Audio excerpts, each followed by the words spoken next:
मिरजेत महाराष्ट्रीयन बैलाचे पूजन करून पुरणपोळीचा नैवेद्य देण्यात आला। शेतीमध्ये आधुनिक तंत्रज्ञान आले, पण बैल आणि शेतकऱ्यांचे अतूट नाते।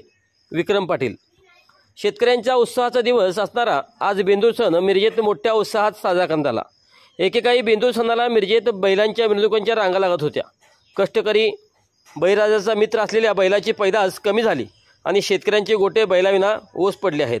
त्या ठिकाणी आता आधुनिक तंत्रज्ञानाने घेतली, पण काही शेतकऱ्यांनी आज ही बैलाची अतूट नाते जपले असून बेंदूर सणाला आज या बैलाची आकर्षक सजावट करून त्यांचे मनोभावे पूजन करून पुरणपोळीचा गोड नैवेद्य दिला। मिरजेत विक्रम पाटील यांच्या गोठ्यामध्ये बैल आणि घोडी यांचे संगोपन एक आवड म्हणून केली जात आहे। महिलांनी बैलाचे पूजन करून पुरणपोळीचा नैवेद्य दिला। शेतीमध्ये आधुनिक तंत्रज्ञान आल्याने बैलाची पैदास कमी होत असल्याची खंत व्यक्त करून शेतकऱ्यांच्या बैलाचे अतूट नाते हे कायम राहणार अशी भावना विक्रम पाटील यांनी व्यक्त केली।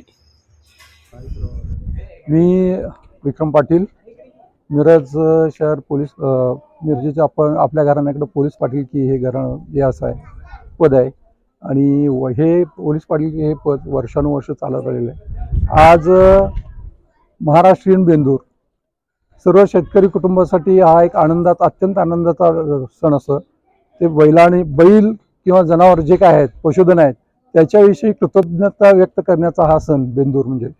तर दरवर्षाप्रमाणे याही वर्षी आपण हा बेंद्राचा सण अत्यंत उत्साहाने साजरा करत आहे। आज आपल्या घरासमोर आज जे काय आपलं पशुधन आहे बैल घोडी गाय त्याची पिल्ली त्याचं पूजन केलेलं आहे आणि सगळ्या परिसरातील महिला मंडळी आणि सगळे शेतकरी मंडळी अत्यंत आनंदानं हा सण साजरा करत आहे। युग जे आहे ते आधुनिक युग म्हणून गणलं जात आहे। इतर जे काय आहेत उद्योगधंदे जे आहेत त्याप्रमाणे शेतीमध्ये पण एक आधुनिक यंत्राचं युग चालू आहे। तरी देखील शेतकऱ्याचं आणि जे पशुवर जे काय प्रेम आहे ते अजून पण काही कमी झालेलं नाही आहे।